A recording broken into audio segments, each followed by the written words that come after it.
Takže vítám vás u testovací hry Pacific. Chci tady otestovat pravidla pro rozmisťování pěchoty. Jedná se o to, že pěchota se nedá již více verbovat v továrnách, ale verbuje se místo toho do území podle následujících pravidel. V případě, že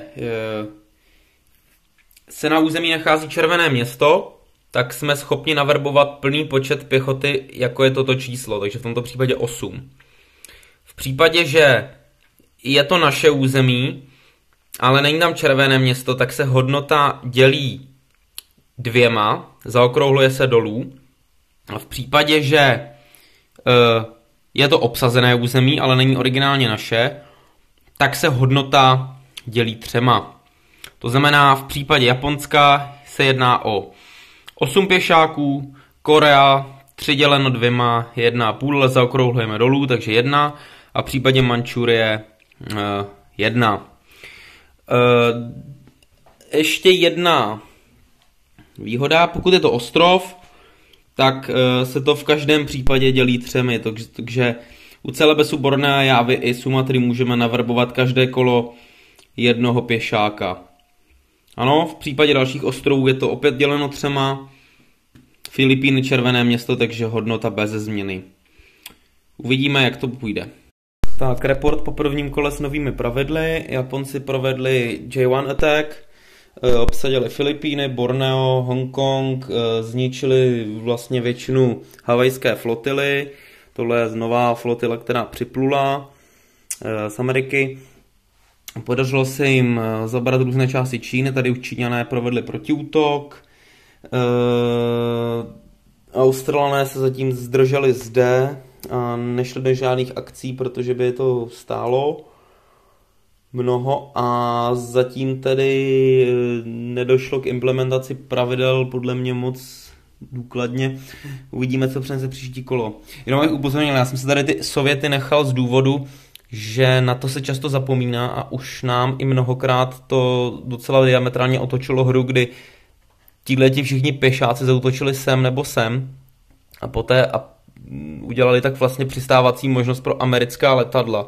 Takže to tady mám z důvodu, abych v podstatě věděl, že tady vždycky v Mančurii a v Koreji musím něco nechat a nemůžu s tím hýbat víc na jih. Dobrá, uvidíme dál. Report, kolo 2. Japonci mírně postoupili do Číny. Podařilo se jim obsadit všechny peněžní ostrovy, takže měli bonus 5 bodů. Američané se shromáždili na Havajských ostrovech a začínají být problémem, možná nebo budou brzy problémem pro Japonce. Číňané se mobilizovali v Hunanu. A Anzac v podstatě obsadil tady Novou Gvineu, takže by měl mít bonus. Zatím to vypadá, že pravidla nejvíc, nebo nového pravidla nejvíc využívají Britové, kde tady v podstatě stakují Malajsii. Flotila japonská je taky připravena na 2 místech, tady u Sumatry a na Karolínských ostrovech. Uvidíme, co přinese hra dále. Report po 3. kole. Číňané provedli protiútok, podařilo se jim společně s Brity dobít některá území zde v Číně. Mezitím ale Japonci se vylodili v Malajsii a zároveň tady zničili anzacký expediční sbor. Britové zmobilizovali něco, co měli v Shanstateu a provedli protiútok. Rovněž byla zničena britská flotila u Kalkaty. Američané dobili Karolínské ostrovy a teď situace je následující, že bude velmi záviset, co provedou Japonci, protože nejsou ještě úplně blízko vítězství a tak. Zatím všimně si zde pomocí nového pravidla můžeme vidět tyto 2 pěšáky, kteří poskytují aspoň nějakou ochranu. Uvidíme dále. Takže report po dalším kole. Číňané provádějí mohutné protiútoky za pomocí děl, která dostali od Američanů. Došlo k bitvě u Karolínských ostrovů, ze kterého japonská flotila vzešla jako vítězná. nicméně ostrovy nedobila. Zároveň Japoncům se podařilo zničit v Kvangsí velký shluk čínské armády, ale čínská armáda se spíše pohybuje na severu a Britové opevňují dále Malajsii. A Američané mezi tím znovu zbrojí u Havaje a v Kalkata se betonuje. Co bude dál, uvidíme. Report po dalším kole. Můžeme vidět, že Malajsie byla znovu obsazená. Britové se definitivně stáhli do Kalkaty, nicméně Číňané postupují na sever. A v tomto případě já si myslím osobně, že Sovětský svaz by neváhal zaútočit, což se taky uděláme další kolo, aby jsme simulovali, jak japonský hráč zareaguje. Došla k bitvě u Havajských ostrovů, kdy Američané sice vyhráli, ale v podstatě obě strany se vyčerpaly. Toto už jsou nové lodě přisunuté z Ameriky. Zároveň Američané se vylodili na Nové Gvineji a asi nejdůležitější bylo to, že Australané obsadili Jávu a Japonci se přeskupují u Filipín. Takže uvidíme, co přinese další kolo, ale tentokrát to bude velmi zajímavé. Tak, report po dalším kole. Můžeme vidět, že sovětský útok poměrně zničil kvantungskou armádu. Číňané se začali množit ze západu, takže Japoncovi se situace velice zkomplikovala tady na severu.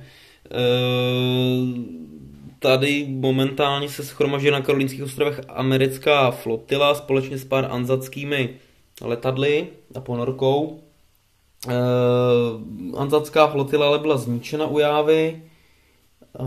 Britové postupně se rozšiřují, uvidíme, kam jejich postup zavene. Japonci stále mají dost surovin na to, aby ještě zvrátili situaci. Tak uvidíme.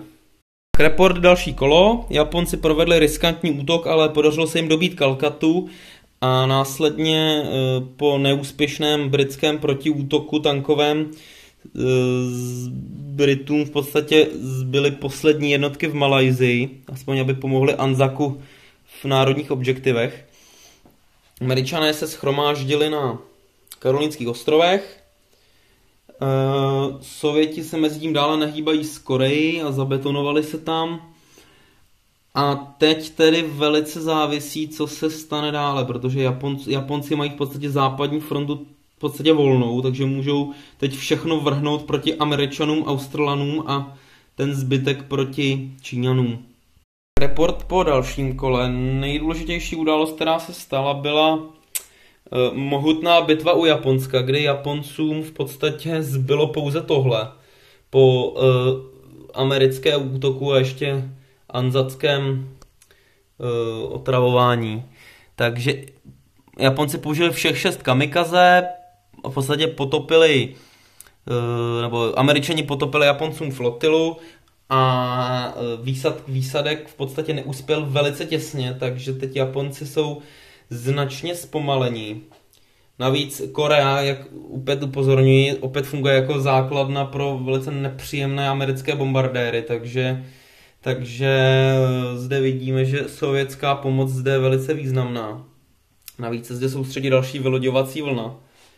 A Japonci tady zatím mají různé úspěchy, neúspěchy v Číně. Číňané obsadili Hongkong, tedy bývalou britskou državu. A Anzak tady momentálně zborí, aby zachránil svoje hlavní město, ale uvidíme, co se stane dále. Tak, závěrečný report.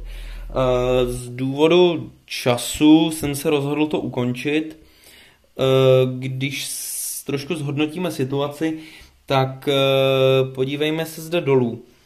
Japonci jsou sice připraveni u Sydney, nicméně jejich pozemní jednotky se stávají z jednoho tanku a tady 2 letadel na aircraft carrieru.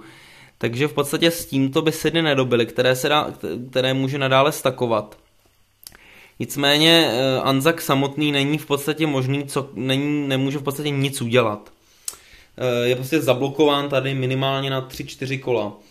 Když se podíváme trošku výše, tak sice Američané obléhají japonské ostrovy, takže to by bylo velice nepříjemné pro Japonce. Nicméně Japonci jsou tady schopni každé kolo postavit 8 pěšáků a případně další jednotky. A nejbližší vyloďovací vlna Američanů je na Havaji, ale to jsou 4 pěšáci. Mají zde sice letadlo, ale další letadlo je pouze jeden strategický bombardér. A než by se jim podařilo nashromáždit větší sílu, tak Japonci se zmobilizují na větší protiútok. Navíc, když zde nejsou Britové, tak v podstatě Japonci získávají neustále 5 vítězných bodů. Jejich peněžní ostrovy jim také asi už nikdo nemůže vzít, protože americká flotila je beznadějně roztroušená u Japonska. Číňané těm se sice podařil útok do Hongkongu, nicméně Japonci, když budou chtít, tak si každé kolo zde a zde naskládají 6 tanků, nebo 3 a 3, takže nebude trvat, než Číňany převálcují. Takže výhoda, kterou jim dal Sovětský svaz, který v této v podstatě části hře ani nemá co dělat, tak dobře simuluje to, že i tyto úspěchy jsou pouze dočasné v případě, že samozřejmě Japonec zahraje správně, tak jak to zahrál teď. To znamená útok v prvním kole a co nejrychleji obsadit peněžní ostrovy. Musím konstatovat, že hra nebo že s vylepšenými pravidly na verbování pěchoty se zvláště osvědčila u těchto ostrovů, kdy v podstatě toto pravidlo znemožnilo Britům se dostat na tyto ostrovy a zabrat je. A rovněž velmi užitečné pravidlo bylo stavění pěšáků japonských v Hongkongu bez nutnosti továrny, protože spoustu transportů mohlo projet z Malajsie, vylodit se na Filipínách nebo se vylodit někde dále v Číně. Takže toto pravidlo se mi zdá jako přiměřené. Ještě bych pro jistotu ho testoval v Evropě, nicméně to bude jeden další z oficiálních her, kterou uvedu dále na kanále. Řekněte, co si o tom myslíte, a když se vám to pravidlo bude zdát, tak samozřejmě ho zkuste implementovat, budu jenom rád. Mějte se tedy krásně a zatím dobrou noc.